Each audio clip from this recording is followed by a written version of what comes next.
Bueno, la vez pasada terminamos hablando un poquito de los celos, hablamos de los celos en general, de lo que hacía el término, a lo que hacía referencia. Vimos que había 4 acepciones de esta palabra, no necesariamente de una connotación negativa, pero acá en el caso de Santiago sí lo toma como una connotación mala, y dijimos que cuando él agrega amargos, ¿no?, o agudos o puntiagudos celos, se estaba haciendo referencia a una envidia profunda que había en estos años, ¿sí?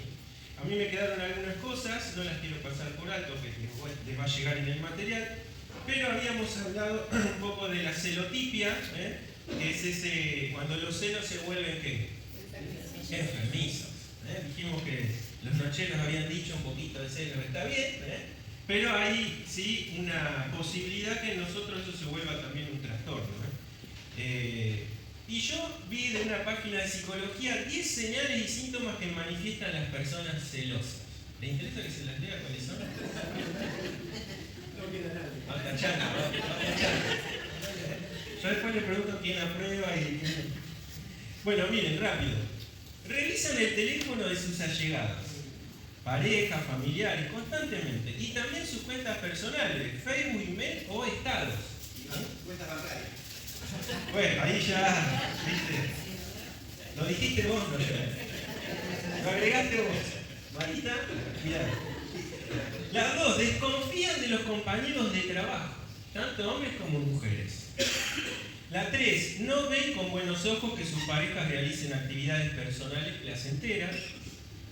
Suponen que sus parejas se arreglan y se maquillan para gustar a otras personas. Revisan cuidadosamente la ropa de sus parejas buscando marcas o olores de otras personas. Asumen que las compras personales que realizan sus parejas son regalos hacia otras personas. Privan a sus parejas de disfrutar de espacios con otras personas, incluso aunque tengan la oportunidad de acompañarles. ¿Cómo vamos? ¿Cómo va, Fernanda? ¿Vas bien? Critican, humillan, regañan y desvalorizan constantemente a sus parejas. Suelen tener una actitud grosera y prepotente. Y la 10, ridiculizan a sus parejas frente a otras personas. Esto es como el top 10, hay más, ¿no? Pero esto, yo creo que si ya tenés 2 de estas, estamos como, ¿viste?, bordeando la banquina como para irnos, ¿viste?, al precipicio. Después se lo voy a mandar, va a quedar impreso en el material. Si uno lo quiere limpiar un poco más, lo ve. Pero bueno, hablábamos que como nuevas criaturas, todo lo que es de la carne, esto es de la carne lo que acabo de leer, ¿sí? Puede ser que algunos lo tengan más exacerbado que otros, pero es algo que no es carácter de ¿qué? Del Hijo de Dios, del cristiano, ¿sí? Porque esto se relaciona a miedo, angustia, desconfianza, incluso, fíjense, a violencia, ¿sí? A malos tratos y tantas cosas, y eso en Cristo no puede estar presente. Hablamos también al pasar de cosas por las cuales el cristiano debe ser celoso. ¿Se acuerdan? Dijimos 3, me parece, por lo menos. Muy bien, vimos el pasaje ahí de Juan 2:17, que dice: el celo de tu casa me consume. ¿Y a qué hacía referencia a eso? ¿Alguien me puede traer un poquito de agua? Se los agradezco. Me faltó el aguatero. ¿A qué hacía referencia a eso? Se olvidaron todos. Sí, pero cuando hacía referencia a tu casa, ¿qué pasó en ese hecho cuando Jesús va al templo? ¿Se acuerdan? Arma unas cuerdas y ¿a quién expulsa de ahí? A los que estaban haciendo comercio. Ojo, no porque Jesús está en contra del comercio, ¿no? Si no van a pensar que tengo que... No. Estaba generando corrupción dentro de un lugar que para Dios era santo. Y es la corrupción dentro de la iglesia, si lo queremos llevar a nuestros términos. Por ende hablamos también de la santidad en cada uno de nosotros, porque la iglesia está conformada por las paredes. Las paredes son paredes, nos vamos de acá y esto es un recinto, nada más, una construcción. La iglesia somos cada uno de los que tenemos a Cristo en nuestro corazón, que lo hemos recibido como Salvador y Señor, y por ende Él en nosotros puso el Espíritu Santo, que nos guía a toda verdad. Gracias, Daniel. Hermanos, también tiene que ver el celo de la casa de Dios con cuidar donde estamos. Eso también es importante, ¿sí? Ayer había dos hermanitos acá arreglando, tratando de que todo esté bien. Eso también tiene que ver con el celo. Hablamos de lo espiritual, sí, pero hablamos de mantener el lugar donde estamos. No ensuciar, no romper. Las instalaciones que estamos también es un lugar donde el Señor también nos dio. Tenemos que ser buenos administradores de todo lo que el Señor nos da. De todos los bienes que Él nos da, ¿no? Y ponerlos al servicio también. El auto que te dio, la casa que te dio, como sea, no importa grande, chica, lo que sea, hay que administrar, ¿no? Hay mucho hoy de consumismo, ¿no? Enseguida te meten en una pantalla que si vos no tenés eso y ya o no sos feliz o sos un carenciado de. Sin embargo, es importante saber que eso es lo que la ideología del mundo, ¿no? Pero el Señor todo lo que nos da lo tenemos que saber cuidar y administrar bien, porque viene de Él y en eso tenemos que ser agradecido. Entonces, no solo el templo en condición espiritual, sino también todo lo que sea edilicio y del cuidado del lugar que Dios nos dio. El segundo texto que habíamos dado es un pueblo propio, dijimos en Tito 2:14, celoso de ¿qué? De buenas obras. A veces vieron que el hecho de a veces discutir obviamente con personas que creen que el cielo se gana haciendo buenas obras, es como que no las mencionamos mucho, ¿no? Como que sabemos, pero hablamos siempre de la fe. Y Santiago, ¿se acuerdan? Una de las cosas que vimos es que en el cristianismo es una moneda con dos caras. En una cara está la fe y en la otra ¿qué? Son indivisibles en el carácter del cristiano. Por eso Santiago dice, ¿tienes tu fe? Bueno, mostrámela tu fe, ¿por qué? Por las obras. No está hablando de las obras de la ley, está hablando de las obras de la fe. Y sabemos que nosotros no somos salvos por obra, pero una vez redimidos, fuimos puestos por Dios ¿en qué? En un transitar de obras que Él preparó, dice, de antemano, ¿para qué? Para que las saltemos. Y digamos, venme aquí, envíalo a Él. Para que nos hagamos cargo y andemos nosotros en esas obras. ¿Sí? Así que debemos también ser celosos de esto. Dios nos dio una tarea, obras para hacer. Muchas son obras comunes para todo el pueblo de Dios, ¿como cuáles? Predicar el Evangelio es una obra para todos, no es que tiene el don, lo hace y el resto no. Predicamos dando testimonio, no siempre hablando, ¿no? Predica el Evangelio todo el tiempo y si es necesario usa las palabras, decía uno de los padres de la iglesia. Nuestra vida tiene que ser una vida de predicación, nuestro ejemplo. ¿Qué otra cosa es común para todos? A ver, obras. Muy bien, la ayuda al necesitado, a nuestro prójimo, es el segundo mandamiento. Ama a Dios por primero de todo. Y el segundo, como a ti mismo. ¿Sí? Eso es mandamiento, es del Antiguo Testamento solamente. No, se revalida en el Nuevo Pacto también. Eso es algo que es trascendente. Y después cada uno de nosotros tendrá obras particulares. Ojo, hay muchas más obras. Nombramos 3 nada más, pero la palabra de Dios habla de muchas obras comunes para el pueblo de Dios. Pero después cada cual tendrá su propósito. Si vamos a los apóstoles, ¿todos hicieron lo mismo? ¿A dónde fue Pablo? ¿Y Pedro? Y cada uno fue elegido por Dios a un público específico y en una región determinada. Uno fue no tan viajero y el otro tenía hormigas en los pies. Llegaba a su congregación de destino, estaba un tiempo y ahí nomás volvía y salía y predicaba el Evangelio. ¿Sí? Y así no tenemos nosotros revelación de qué pasó con los otros apóstoles. Pero todos tuvieron tareas distintas, porque el pueblo de Dios es eso. Somos piedras vivas, no muertas, pero están en cada lugar distinto y todos, ¿qué hacemos? Se levanta esa construcción con cada uno de nosotros. Por eso hablamos también de 1 Corintios 14:3 que dice, procurad que los dones espirituales. Esa palabra procurar, el original griego es celar. Hablábamos de los celos, ¿sí? Por eso es importante también tener celo por saber qué capacitación me dio Dios. Todos sabemos acá cuáles son los dones o el don que el Señor nos dio. Respóndanse ustedes. Pero si llevas muchos años en la iglesia y aún no sabes cuál es tu don, sé celoso. ¿Se acuerdan la parábola de los talentos? El tiempo pasa, querido hermano, y si vos lo dejaste enterrado en la tierra, el mañana, ¿lo sabemos? ¿Lo conocemos? El Señor de la mies y de los dones un día va a pedir cuentas de eso que Él nos dio. No es algo menor, ¿eh? ¿Qué hicimos? ¿Nos redimió para qué? Con un propósito. Y nos capacitó, no es que, bueno, hagan lo que puedan, con lo que puedan. No, no, Él nos capacitó, nos dio de su Espíritu Santo. Para poder descubrir, ser celosos de lo que Él nos dio para poder, ¿qué? Contribuir a la obra en la que Él nos puso, que es su cuerpo. Seguimos con el texto, entonces nos vamos al 3 y habíamos quedado en el verso... No, Marita, no nos fuimos tan abajo. No soy tan rápido yo. Lo leímos hasta el 18, pero analizamos el verso 13 y el verso 14, ¿sí? Y dice, pero si tenéis celos amargos, ya hablamos de eso, y contención en vuestro corazón. Esa palabra no es muy utilizada, ¿no? ¿Saben qué significa? La palabra griega es eristeia y significa una ambición egoísta. ¡Oh, qué fuerte eso!, ¿no? Miren lo que había en su corazón, porque no era algo que estaba en alguno y que otro no, dice, lo hace como generalizado acá, ¿no? Partía todo desde adentro. Dijimos que en el contexto, ¿qué les pasaba a estos hermanos?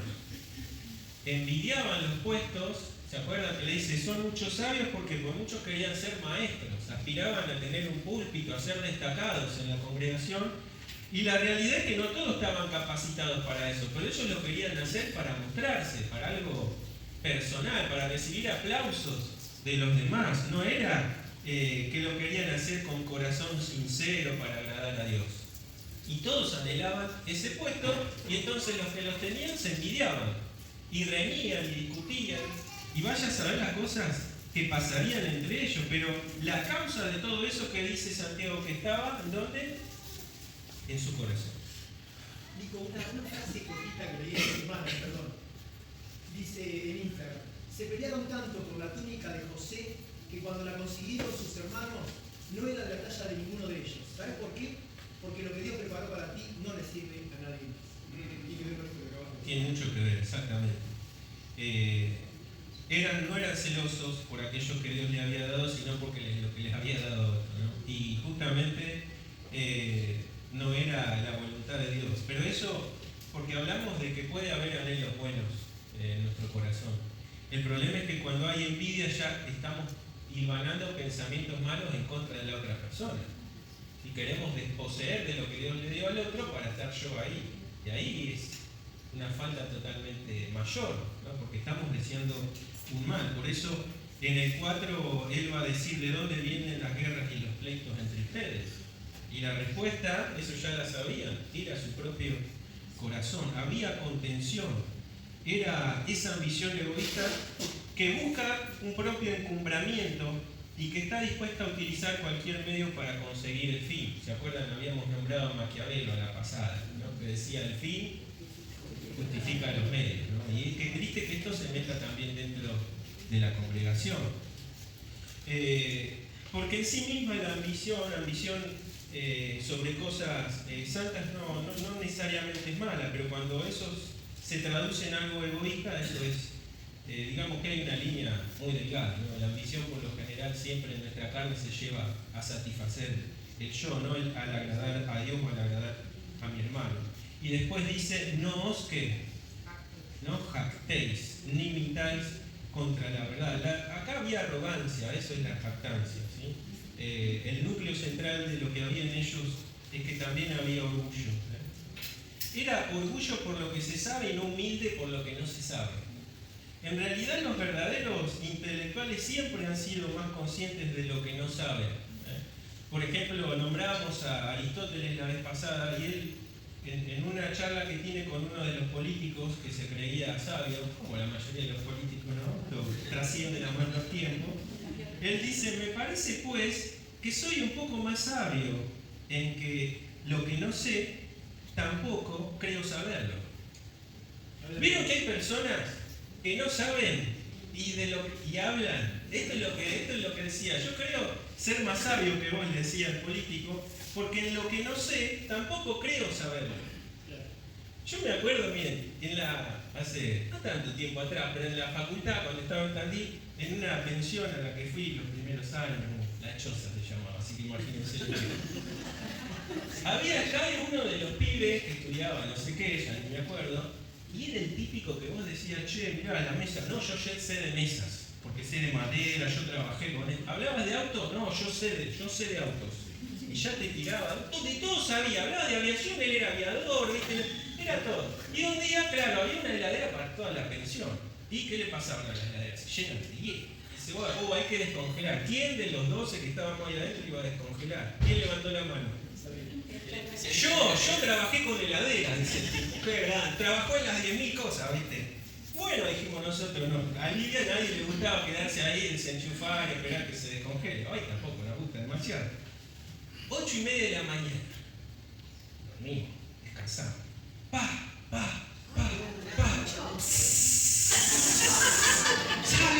¡Salgan afuera! ¡Esto es tóxico! ¡Yo sé de heladera! ¡Salgan!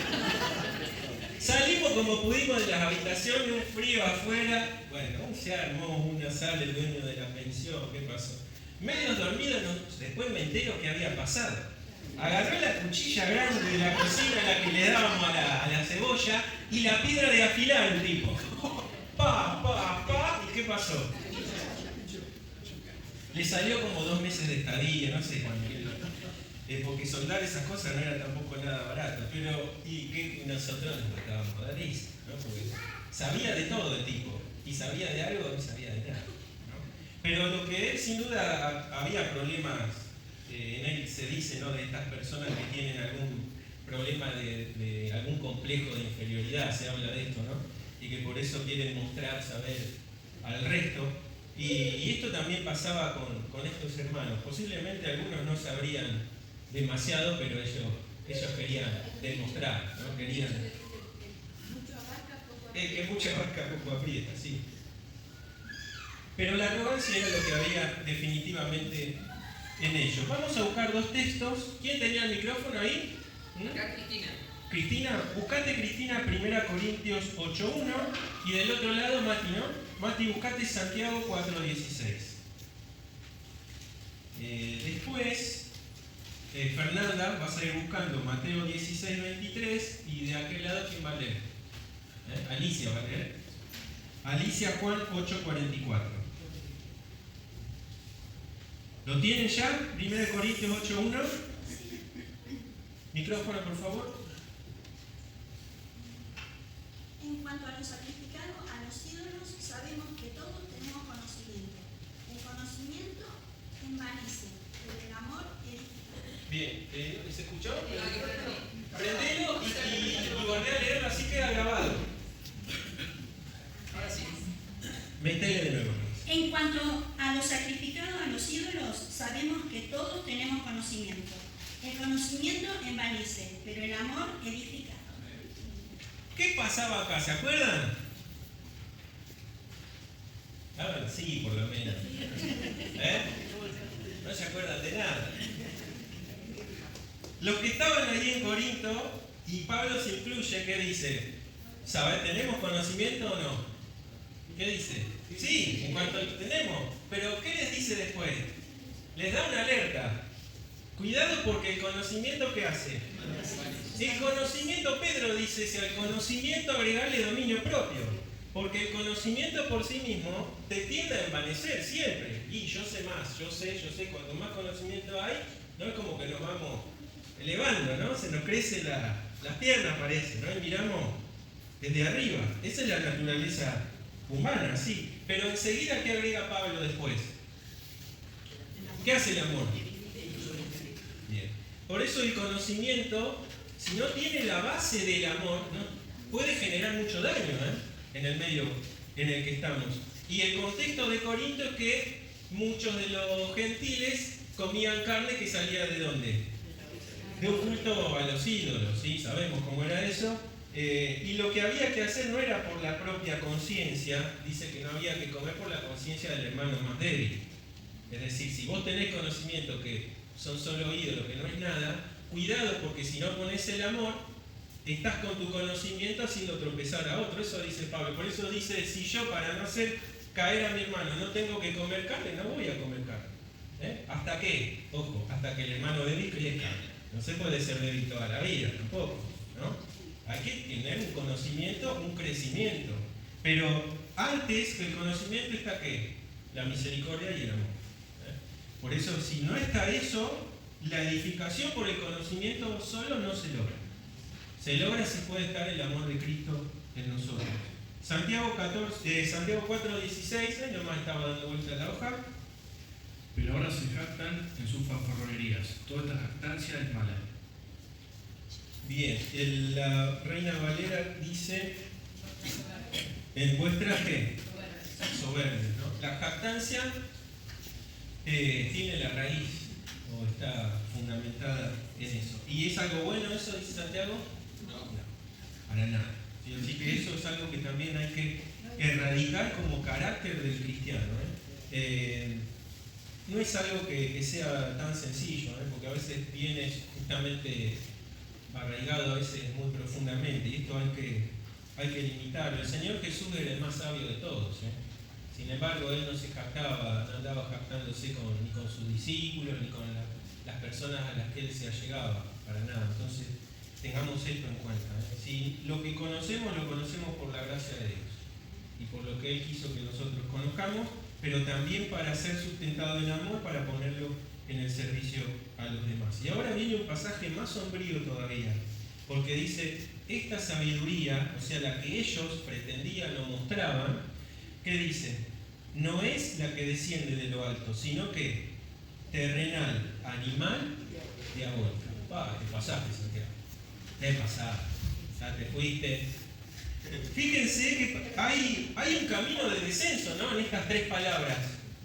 Primero dice que terrenal, o sea que es lo que el mundo muestra como algo bueno, pero no es del cielo, es terrenal, es de acá. Satanás tienta a Jesús con esto, ¿Se acuerdan qué le muestra?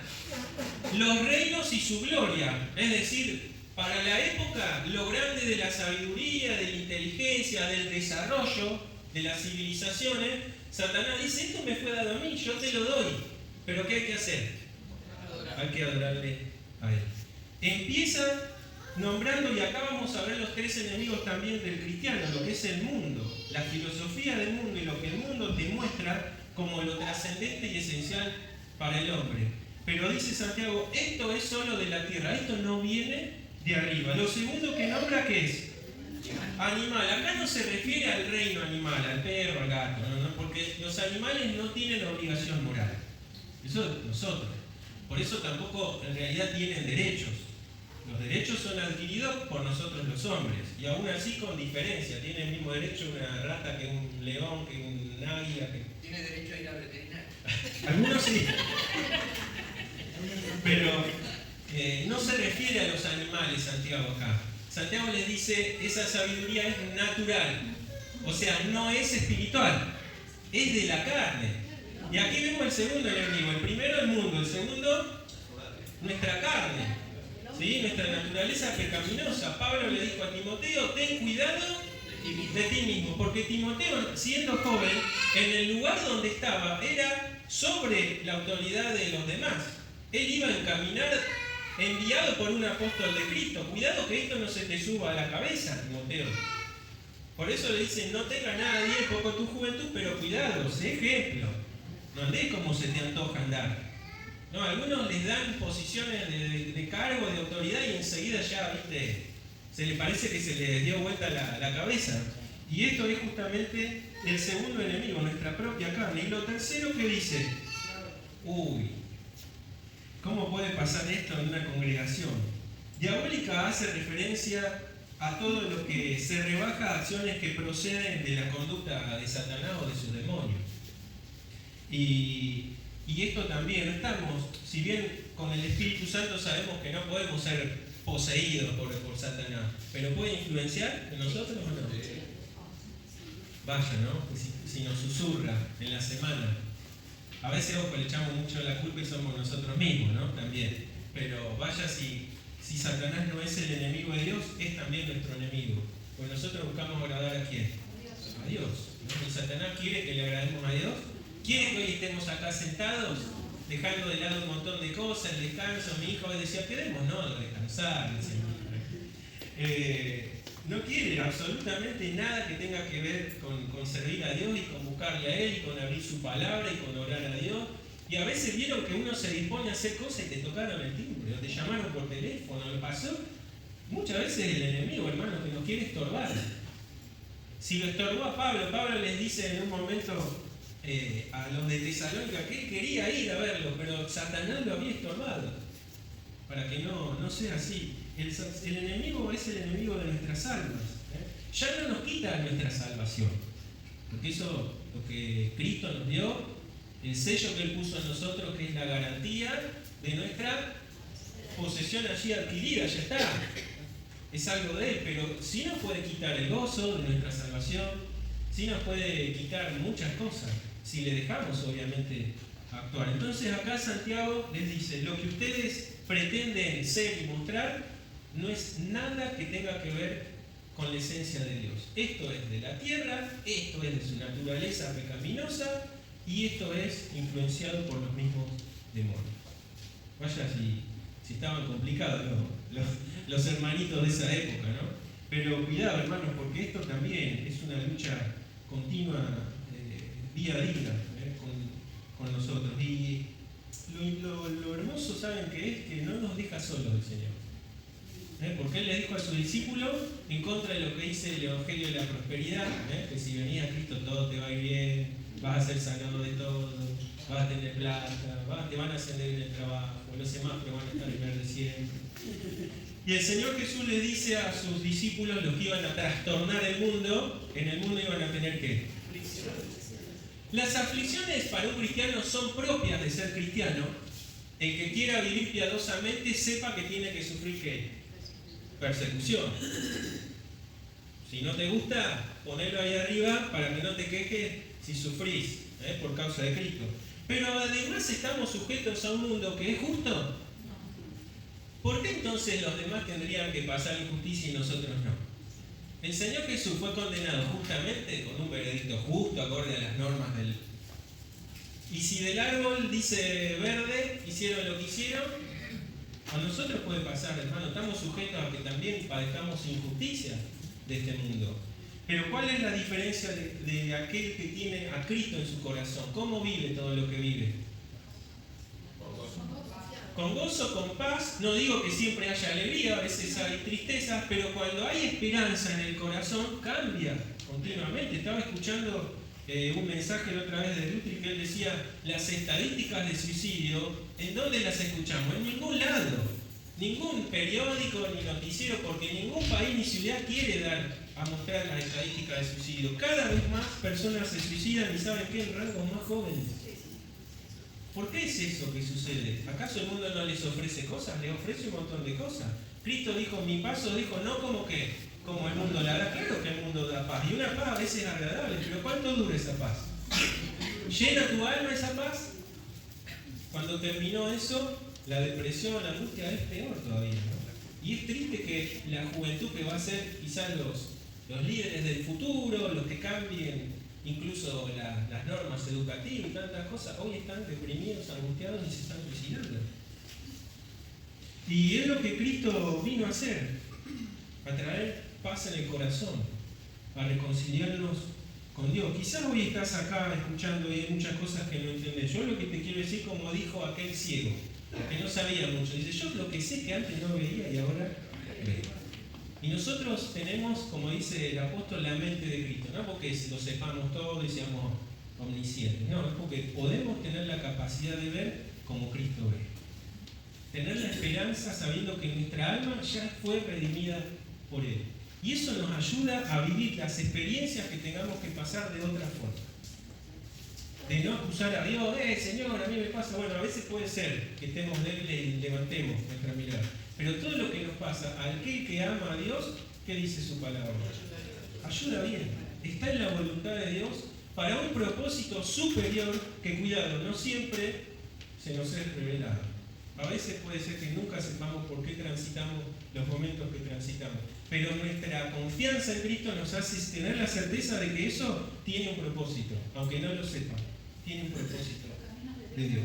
Exactamente. Los caminos de Él son insondables, no siempre los vamos a conocer. Mateo 16:23 y Juan 8:44. ¿Quién tenía estos textos? Vamos terminando. Jesús se dirigió a Pedro y le dijo: Aléjate de mí, Satanás, representas una trampa peligrosa para mí. Ve las cosas solamente desde el punto de vista humano, no desde el punto de vista de Dios.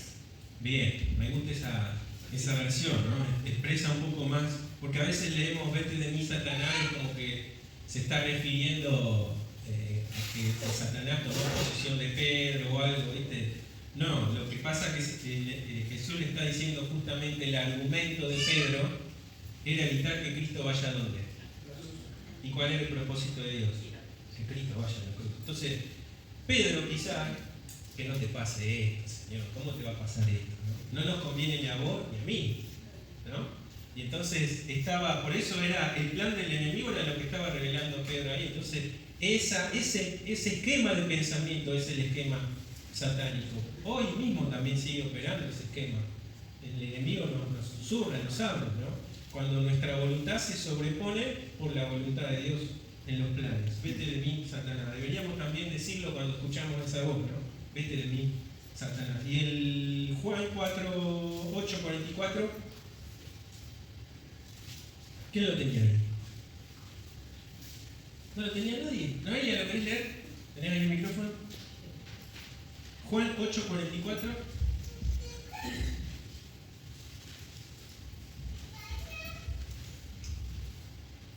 Vosotros sois de vuestro padre el diablo, y los deseos de vuestro padre queréis hacer. Él ha sido homicida desde el principio y no ha permanecido en la verdad, porque no hay verdad en él. Cuando habla mentira, de suyo habla, porque es mentiroso y padre de mentira. Bien. ¿A quién le dijo eso Jesús? ¿Quiénes eran estos fariseos? Hoy se nos habló de uno en la cena, ¿no? De Nicodemo. Eran los que formaban parte de la representación espiritual de Israel. No había otros después que ellos. Si bien había otros grupos religiosos, ellos eran los que formaban incluso la mayor parte del Sanedrín, que era ese lugar de tribunal espiritual primeramente, pero también después podían ejercer juicio. Ojo, no la muerte, porque eso estaba solamente el procurador romano lo podía hacer, ¿no? Pero fíjense cómo incluso en el enjuiciamiento de Cristo, ¿tuvieron peso o no tuvieron peso? Totalmente, totalmente. Fíjense cómo presionan a Pilato. ¿De qué forma, no? Y agitan a las multitudes. ¿Pero por qué pueden hacer eso? Porque tenían autoridad ante el pueblo. Aunque Jesús nunca habló bien de ellos, porque ustedes cuando leen, Jesús siempre les está apuntando a lo que ellos eran. Fíjense acá tampoco, no era políticamente correcto Jesús. Ustedes son de su padre el diablo, les dice. Ellos que decían, nuestro padre es Abraham, ¿no? Nosotros seguimos la ley y nosotros usaban las vestimentas, ¿se acuerdan? Todo lo engrandecían, los flecos, las campanas, las filacterias, todo lo que se ponía ahí para llamar la atención, ¿no? Sin embargo, Jesús les dice, sin pelos en la lengua, su padre es el diablo. Y lo que ustedes están haciendo es la voluntad de Satanás. Y a lo largo de la historia del cristianismo hemos visto también a Satanás metido en la religión, ¿no? Y hemos visto guerras y tantas cosas en nombre de Dios. El sábado, sí, ayer Santi nos hablaba acerca de la idolatría y mencionaba muchas veces a lo largo de la historia los elementos que son amuletos al fin y al cabo, ¿no? La cruz misma llegó a hacer esto. Las cruzadas, ¿se acuerdan que tenían en los escudos? ¿Todo que tenían? ¿Y ustedes saben por qué surge eso ahí? Constantino dice haber recibido una revelación de Dios de que la cruz misma tenía poder en sí misma. ¿Si vieron la cruzada de algo? Cuánta muerte, ¿no? No sirvió de nada, ¿no? Pero fíjense, el nombre de Dios también se guerreaba, se hacían cosas con fines humanos. ¿Y eso por qué? Porque tenían una máscara de religiosidad, pero estaban haciendo lo que su padre el diablo quería que haga. Siempre tenemos que mirar la palabra de Dios, porque es lo que nos refleja, qué es lo que nosotros podemos hacer para agradarle a Él. Vamos a terminar acá porque quería hablarles acerca de la iglesia de Corinto, pero nos va a llevar mucho tiempo, lo vamos a dejar para la clase que viene. En relación con esto también, no solo este primer escrito, que es la carta de Santiago, que estos hermanos que eran judíos, tenían esto acá. Cada vez que se juntan las personas y se nuclean para propósitos, ¿qué surgen?